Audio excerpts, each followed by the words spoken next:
Welcome to the Sales Lead Dog Podcast, hosted by CRM technology and sales process expert Christopher Smith, talking with sales leaders that have separated themselves from the rest of the pack. Listen to find out how the best of the best achieve success with their team and CRM technology.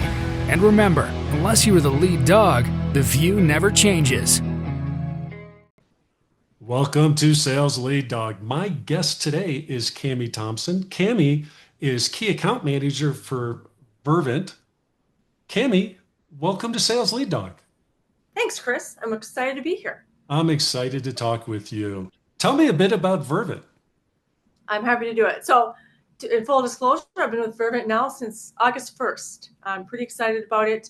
One of the things that really drove me was the energy. When I met the CEO, we just connected right away. He had me meet his CRO, and we were just kindred spirits. Very customer-centric, employee-centric organization, which is really what excites me, very long-term vision. Vervint formerly was known as OST in the market. Original headquarters was in Grand Rapids, rebranded back in 2023. And really our focus, I mean, we kind of are an end-to-end solution from the aspect that we are a VAR. We can basically stand up and resell anything in a data center. We do a lot of digital transformation. I would say our real strength and core strength is that consulting, really able to go into clients and really kind of not help them from how to license and set this up all the way to implementing it to the managed service we can support on the back end. A lot of focus on migrations, ERP, digital transformation, AI. All of these are strengths of ours. So it's very fun to be in here because I love to solve problems. I can go into a client, got great people, and we can solve people's problems. That's what it's all about. Yep. I've been doing what I do with CRM for almost 20 years now. Nobody buys CRM because they love CRM. They buy it because they're looking for an outcome, that it's a tool. Right? And it's not good enough to just sell technology. You have to sell solutions to problems. You have to give them a path forward to help them achieve whatever strategically they're trying to do with the business. So it sounds like you guys are totally aligned with that. Yeah, it's a business. You're solving business problems. Obviously, our strength is in the technology and how to leverage technology to support business challenges. But people do not want to be focusing on, to your point, CRMs or having to think so hard about their upgrade or their migration. They want to be focused on their business, their product, and how they make money and how they become relevant in their market. Yeah. So that is how we kind of approach it, is from that perspective, understanding what they need to really differentiate themselves, how we can support that. And that's exciting to me. Oh yeah, I love that. It's completely aligned with what we do. And yeah, you're singing to the choir, or speaking to the choir, right? So when you look back over your career, you've had a good career so far. So be sure to check out her LinkedIn profile if you get a chance. What are the three things, if you had to really sum it up, boil it down to three things that have really driven and led to your success, what are those three things? Well, there's a couple things. One thing, I never go in, I never think, oh, you can't do that. I don't sit there and really downplay myself. I'll give you a quick example. I moved to Atlanta. I didn't know a lot of people. I met a friend, and she's like, oh, will you run a marathon with me? Okay, well, I'd never run more than 2 miles in my life. And I said, yes. My dad calls me, he's like, kid, do you know how far that is? Sure, it's like 26 some miles.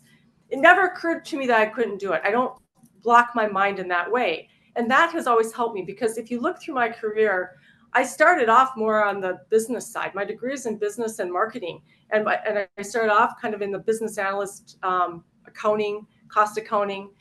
And I ended up in technology. And that's where I really got the bulk of my learning. Two things is, one, just not being afraid to just jump in. Two is really being curious. And three is really asking for feedback and being open to making mistakes and owning when I don't know. It's okay not to know. And I think when you're vulnerable and you're open like that, and I wasn't an expert at it all the time, but as I grew throughout my career, when I opened up to people want to help. Yeah. And when people help, what else comes out of that is really good relationships and good partnerships. And so for me, that was kind of the core theme that I think guided And there's just been some outstanding people throughout my career that I just built relationships with. And we supported each other and asked each other, how can I help you? And it was reciprocated. And that just was really the foundation for me. That's what it's all about. And I love your first about you just got to be willing to jump in. I started my first company when I was 23. My entire family, no one's an entrepreneur in my family. My grandfather was, but no one else. Everyone is just like, go get a job and work in a corporation and whatever. And I'm like, I'm not doing that. I'm gonna start my own company. They flat out laughed at me like, you don't know a thing about starting a business or running a company. And they were spot on right. I knew nothing. But that naivete is what allowed me to do it. Otherwise, if I really would have thought about how hard this is, I never would have done it. Yep. Sometimes you just got to jump on the deep end and start swimming. Yeah, and I think if you're thinking you can do it, I mean, it's kind of like the marathon. Everybody's like, yeah. But your mind is stronger than you think, and your mind can carry some of the rest of you along. And for me, I smiled that whole marathon. I mean, because I never had it in my brain that, well, this is going to hurt. I didn't downplay the experience. Yeah, it's about perspective. I adopted the mantra very early on. I am never going to let what I don't know stop me from achieving my goals. Yeah. Because I know just with determination and focus and drive, I'll figure it out. Yeah. I mean, that's literally how I got into the IT side of it. I solved a problem. I was partnering with the developer. She wasn't in her best space. Right. She couldn't figure out. And she's like, well, Kami, if you think you can figure this interface out, here's my book. I took her book, I rewrote the interface, and I got invited to move to IT. Yeah. And I've been happy there ever since. Yeah. So what was that transition like for you coming from your start in the business world? It's probably one of my favorite things. I think I met this. So when I made that transition, I went over to literally the engineering team, the implementers of our large ERP systems. Yeah. And they introduced me to my new manager, who was on day 2. He knew nothing about the business. And they said, here's Kami. She knows nothing about technology. And he grew up tech, right? He's all the certifications, all this. And he didn't even blink. He's like, hey. And I taught him about the business because I understood all the why. He taught me how to do the technology. And we're still friends to this day. I know his wife, his daughter, we're good friends. And we helped each other and support each other throughout our careers. It was just a great union. And it really gave a lot of perspective. When I was working at that organization, they leaned into very early on. This was ING. What I thought was great. They learned really early on that they needed to partner with the business, and not just tell the business what they needed to do. Right. And that partnership really was a great foundation for success. We had a lot of great success stories that came out of that from a career perspective. Yeah, I used to implement ERP way back in another life. It seems so long ago. But this cannot be just pure tech play. You have to partner with the business. The business needs to lead and drive it. Otherwise, it's the same with CRM today. The business has to lead and drive these things. Technology is the solution. It's not the be all end all. And without the business to drive it, it's going to be rough going. And on the flip side, the business needs to, understand too what it takes, right? Because I think that sometimes neither side can be pushing. It has to be working together. Yes.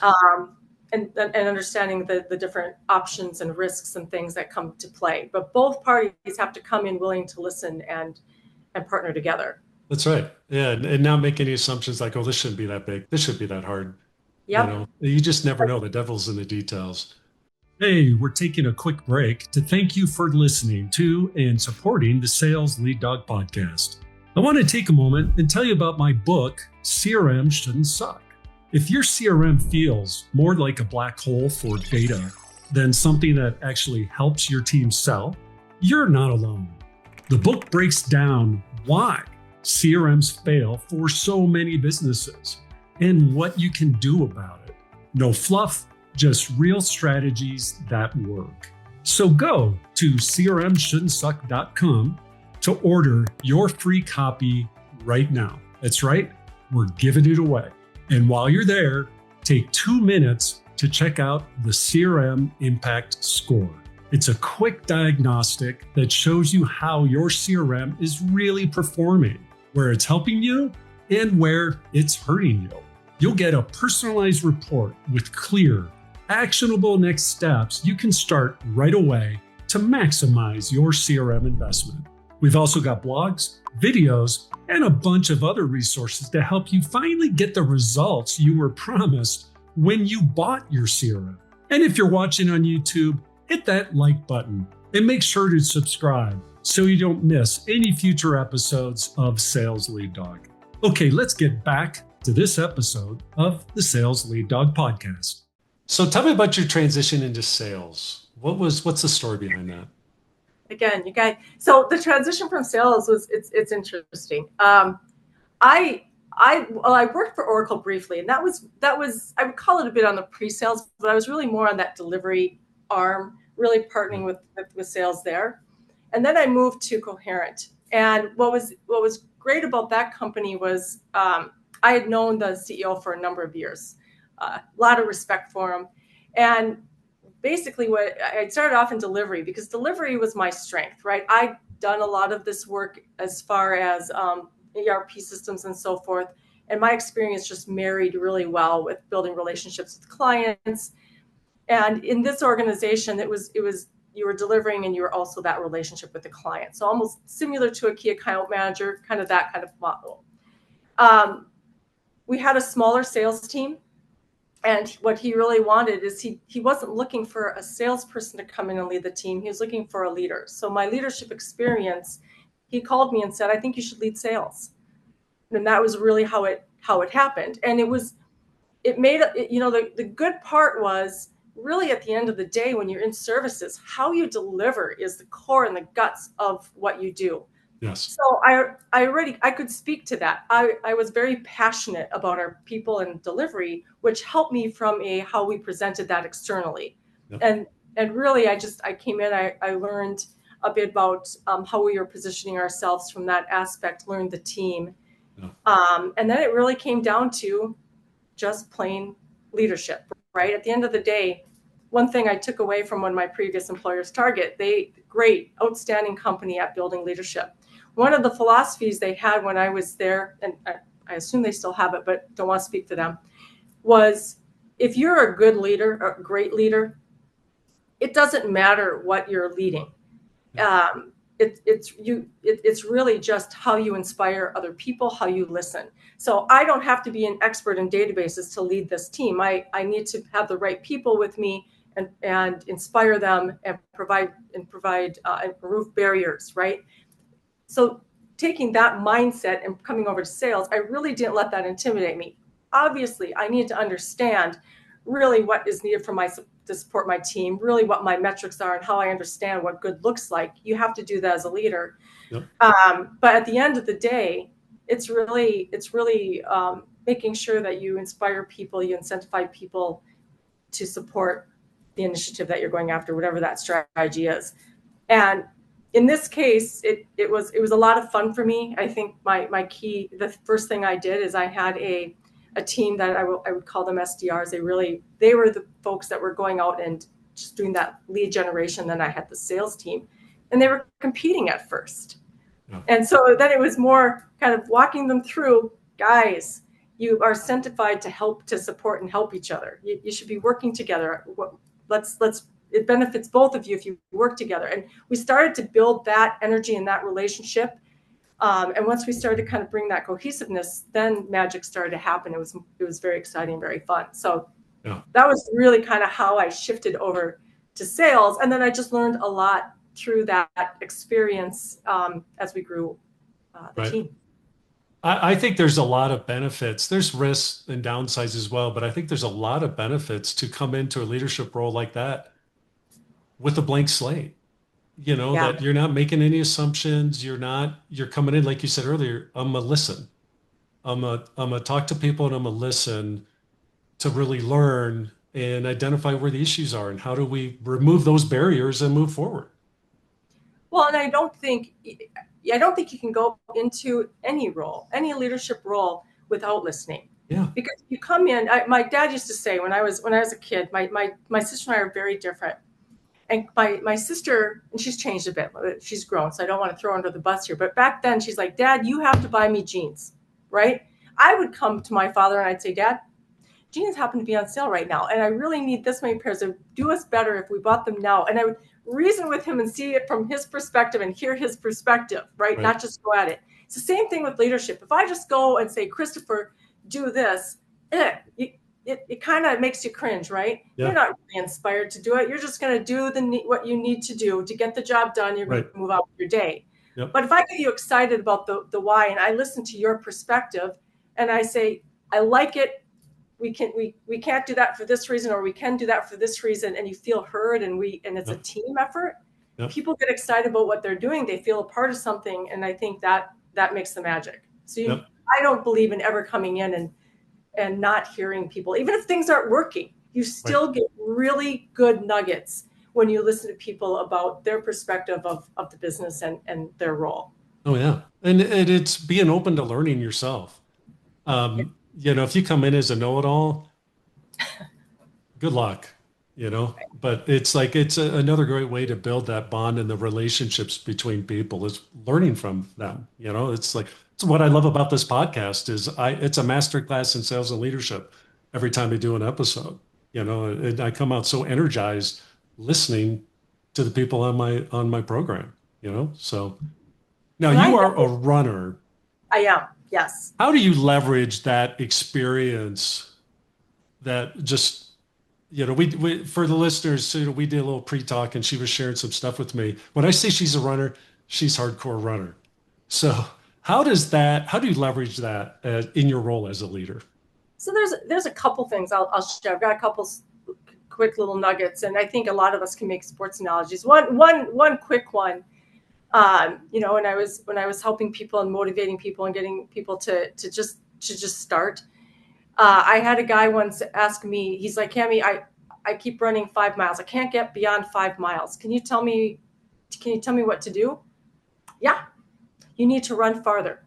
Now, I'm not going to tell you his immediate reaction to that statement, but I'm like, no. I said, I'm not being cheeky. What I'm telling you is I'm not saying, you've got a mental block here. Yeah. You just need to take it one little step. I don't care if you go, 2 feet over 5 miles. Yeah. You're going to break that block, and I guarantee you're going to be to 7 in just a couple weeks. Yeah. And he called me 2 weeks later and said, I made it to 8 because it's a mental block, right? Yes. It kind of goes back to that earlier conversation about if you let things stop you, and if you put your own limits to yourself. Yeah. You're your own worst enemy. So don't put limits on yourself is kind of what I did. And that's what I did with running. So we kept breaking barriers. So when you say I've done ultras, right? But when I was really doing a lot of competitive, my favorite distance was 50 mile. And I won some, and it was exciting. And my dad and my sister, I could go on with stories with those two turkeys. They were a lot of fun at these races, but they would come and watch. But my biggest accomplishment, and it kind of goes back to why I love being part of teams, why I love leading teams, was I had a friend, and he kind of had that mental block I talked about. One other thing I always did when I ran, if I said I'm doing 20 miles, I did 20 miles. I don't care if I got rained on. I don't care if I was hot. I don't care if I had to walk part of it. I never let myself stop unless there was a physical injury that prohibited. Right. Why? For exactly the reason that he was struggling. Because if you allow yourself to do that, then you get kind of, I hate to use the word lazy, but you do. You mentally kind of just go, I can just stop. So we got out there. I told him I'd pace him. He had a 100-mile race that he'd try a couple times, and he kept not being able to do it. So he asked, hey, Kami, would you pace me on this? And I said, I would absolutely love to pace you for that. And we in 100 mile, you're going for a long time. And so they let you start about mile 40, and him and I ran through the night together. And by the way, it rained. And when you're a pacer, by the way, just like a leader, you do not get to complain. Yeah. You are smiling. You are their anchor. You are excited. And I was singing songs. If people want to hear them, then you're going to have to connect with me later, because I'm not going to sing them here, but just keeping him going. Yeah. We got through the night, we got further along, and he was ready to quit. And I said, nope, you don't get to quit. You look fine. This is all in your head. Yeah. And I said, just follow my feet. He followed my feet. We had people pass us. They asked him how he's doing, and he said, complaint. And I looked at him. I said, Yeah. Next person who asks you how you're doing, you tell them you're doing fantastic. So all I hear from behind me as we're running, I feel fantastic. I feel fantastic. Next thing I know, the last 7 miles of that 100-mile race were the fastest he did the entire run. Yeah. For me personally, Yeah. that was the most success, the best run I ever did, and the biggest success I had in my running career. Because, inspiring yourself is one thing. That's a challenge. We all go through it. But when you are able to inspire somebody else to accomplish something they did not think they could do, there is no better feeling. Yeah. And I made him. He wanted to drag me through that finish line with him. And I said, absolutely not, because you got yourself here. This is your win. And his smile and just all of that energy, watching him do that, it's indescribable. Yeah. That to me is what excites me about leadership. When you're able to bring somebody to that point, there's nothing better. Yeah. It is the hardest thing, I think, for many of us, is to get out of our own heads, to get out of our own way. There's one personal for me, like when I live in Colorado, we have some hills here. And I love to ride my bike. You get on a hill, if you focus on that top of the hill or how big the hill is, it makes it hard. Yeah. And what I've learned over the years, I focused on the 3 feet in front of my bike. That's my goal, is to make it 3 feet. And when I do that, all right, another 3 feet. And I just get out of my head and I focus on 3 feet, because I know I can do 3 feet.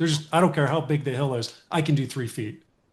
And I just stay in that cycle, and pretty soon, and I forget it. I don't look up. I just focus on the 3 feet in front of me.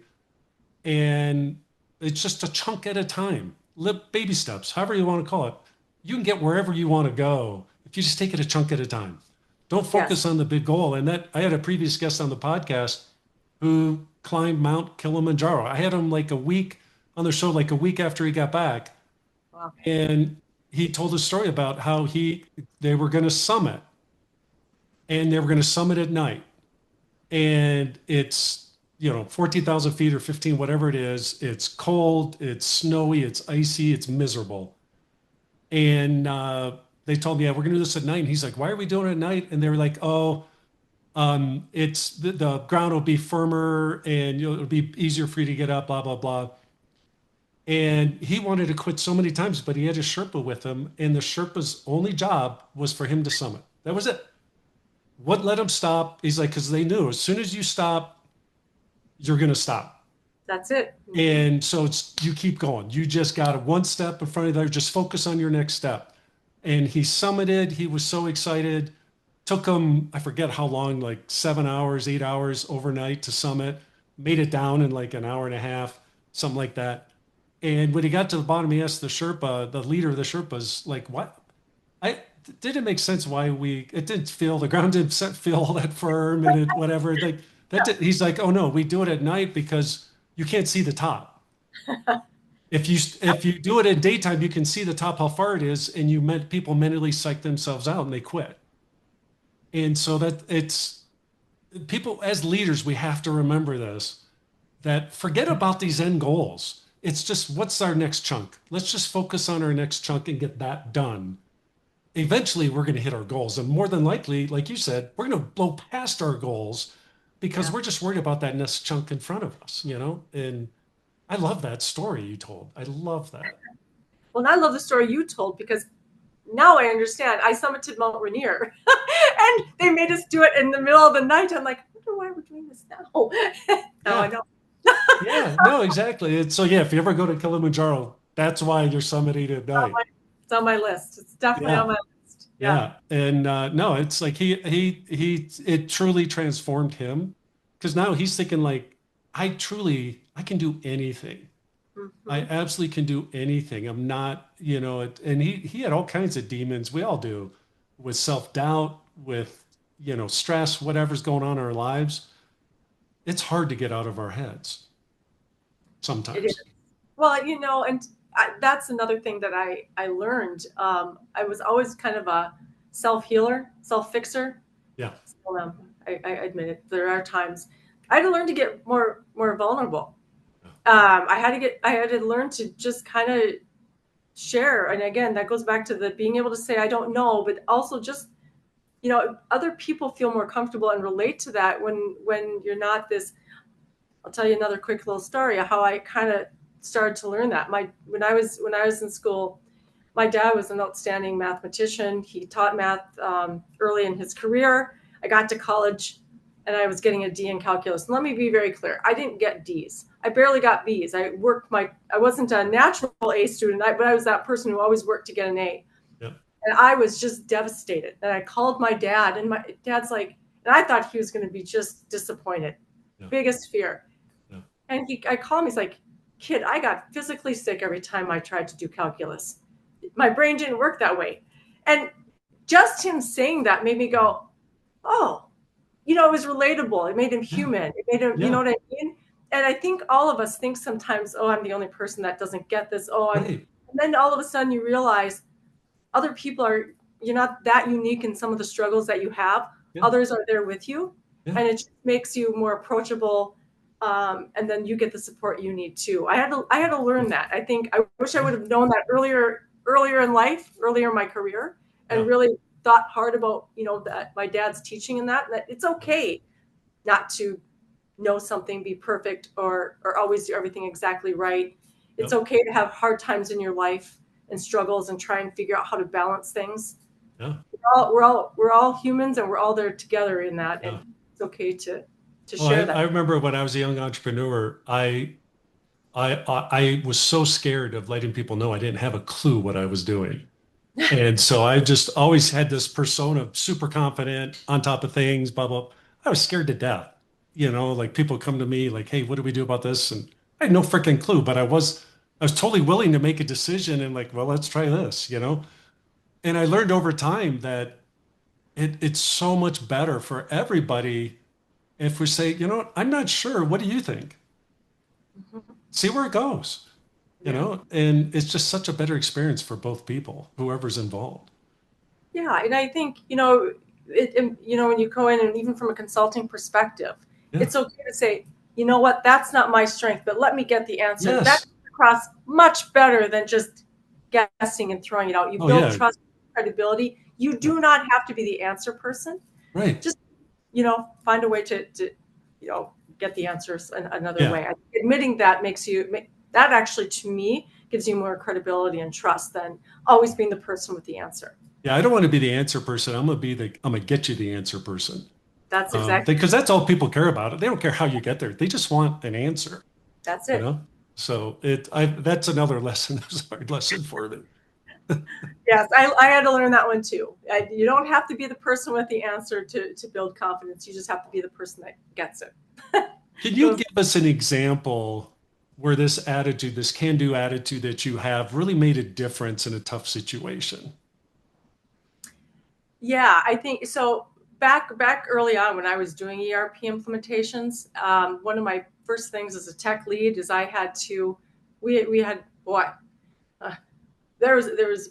there was dev, test, QA, prod, and DR. All of these 5 environments, 3 of which were high availability, 99, were financials.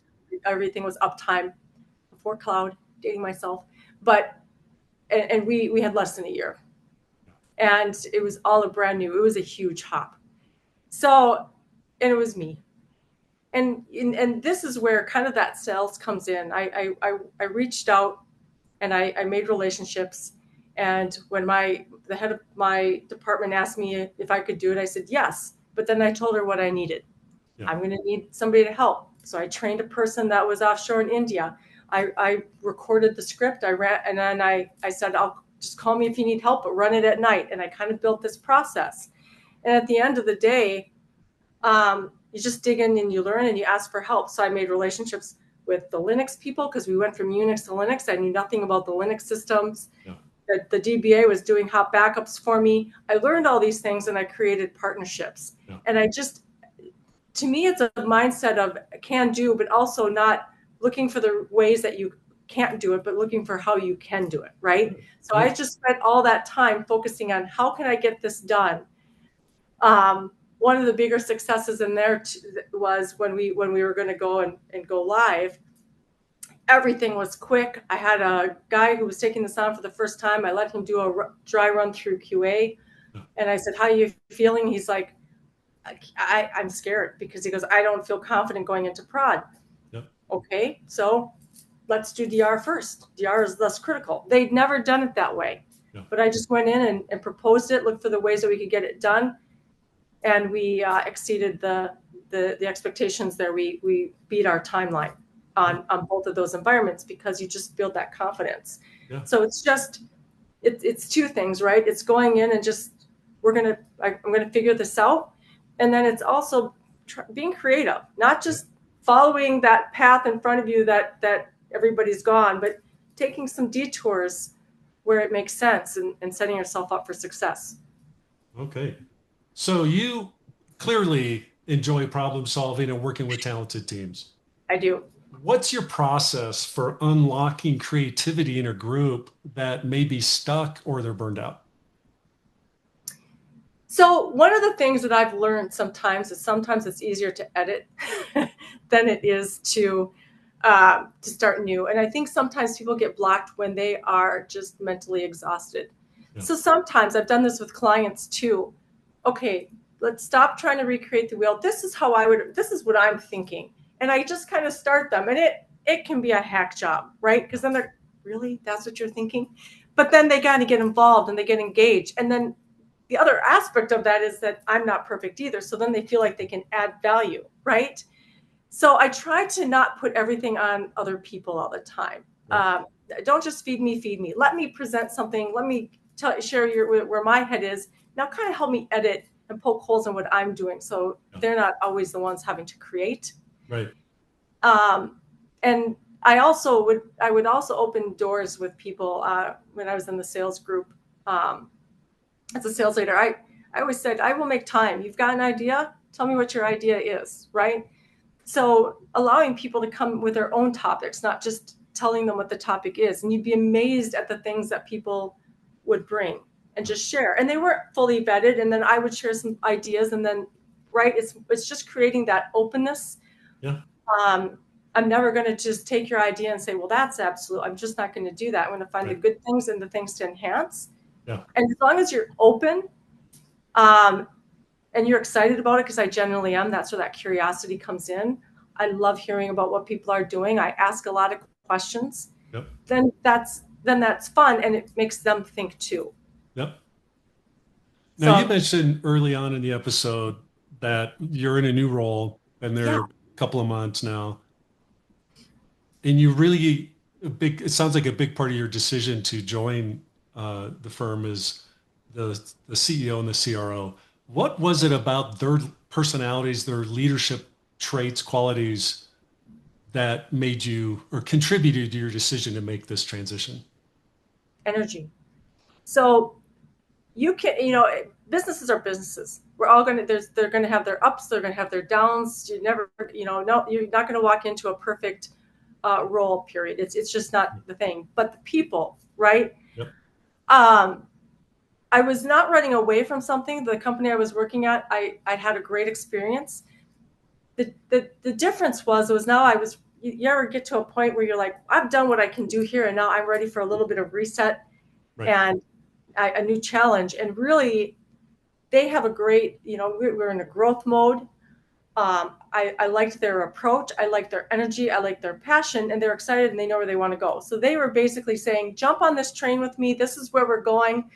You've got your own P&L, go forth and conquer, right? So you feel like you're a part of something, right? And the energy and you can inspire and also bring ideas to the table and actually have some influence of that direction.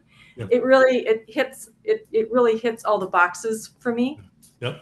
And they were the folks that kind of opened the door. I had met some of my peers also as part of that experience, and everybody was, it was the same thing. You know, we got a lot of work to do, and I could care less about working hard as long as I feel like the example I think I got is, in some cases, you're kind of building the plane as you're flying it, right? You continue to do improvements as you go. And I said, you know, I'm good with that. Every business, you're going to be doing some improvements, as long as you're not sitting there going, we're just going to do what we've always done, and you're watching pieces fall off the plane. Right. Everything, you're building a really solid organization. Yeah. And of course, the other aspect for me too was really great reputation. Kind of, that was the thing that brought me to my previous role too, and consistent thing when you're going into when consulting business clients. I like, if you're going out and you're really building relationships and looking at long-term benefits to your clients, and you're not just looking to sell a short-term thing, and you're just revenue driven and you're not client driven. Yeah. That really gets me, because that truly is solutioning. Yeah. Right. Yeah. And that's really at the gut. So very customer centric. I got shifting gears here just a little bit. AI is completely changing everything. It's like a whole new world. It should be changing the way leaders are thinking about process and technology. From your perspective, how should leaders approach integrating AI into their organization? I think the key is, everybody talks about ROI. You kind of want to look at where you get the most ROI. Don't just throw it in. Look where you're going to get the most benefit. And truly, right now, I am not worried about AI doing a bunch of people replacement. It's really how you leverage it, right? One thing I heard from a young colleague at another organization is, one thing they did is they encourage, and actually it's a KPI, to go out and try AI tools and get some different experience with that. I think that's great. I think one of the keys is bring some of these things into your organization, these different tools, and start to leverage them, and let people play with them. Maybe even we do some different learnings within ourselves internally. We look at some specific process. So the old term, I'm not a huge fan of it, kind of grosses me out, but eat your own dog food, right? Yes. We leverage this because if I'm going to go recommend it to clients, but really just be looking at where you get the most benefit from your day. I'll give you an example. A while ago, I was working. I had a call with a prospect, and one of their biggest things was service manuals, like their customer service.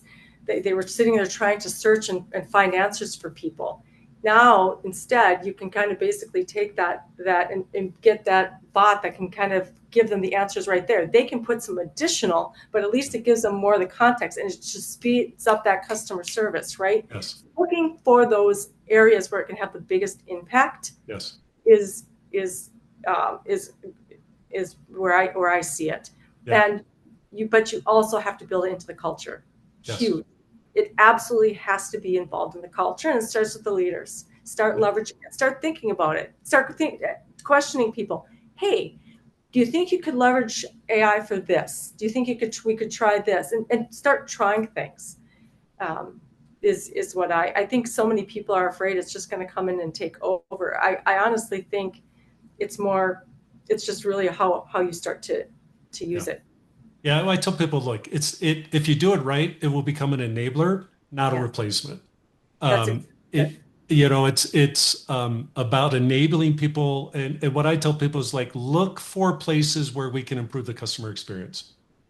What are some tangible ways we can make it easier for customers to work with us, to interact with us, or we can deliver a better product or service to them? Absolutely. Let's make it about the customer, and then we can work inwards from there. But it truly can be transformative.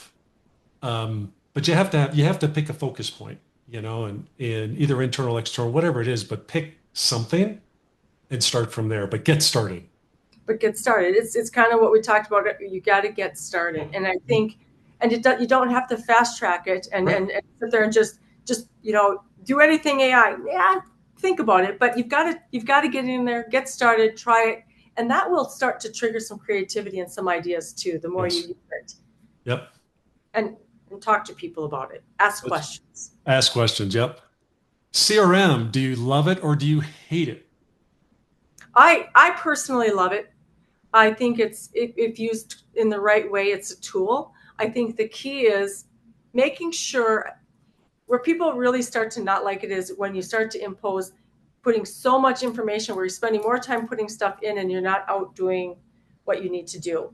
Yeah. This should really be something that enhances your role. It provides data, it provides more insight.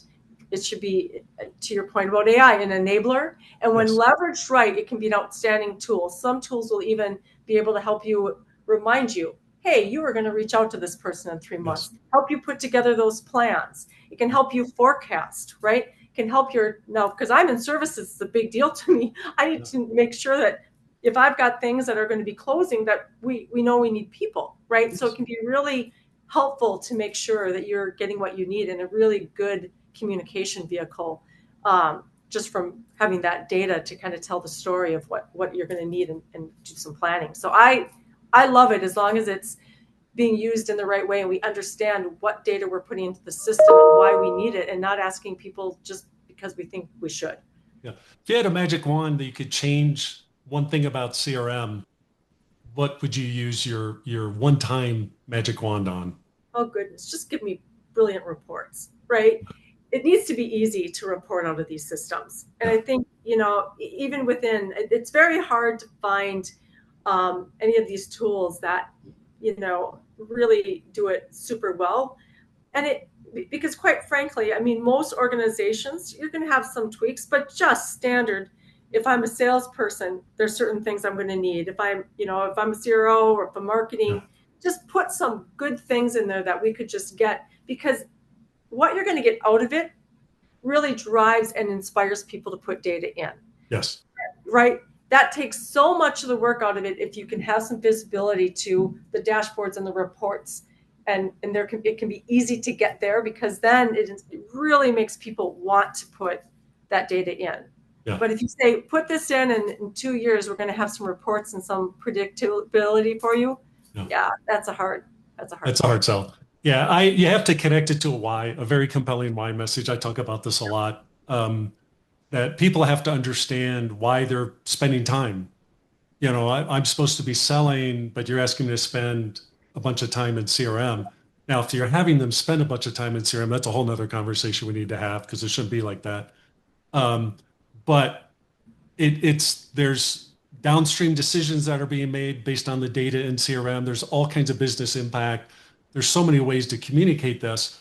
Again, you just have to have that clear communication around it. But that takes a vision, as well as for your CRM, I think, to really, it's all interconnected, interrelated.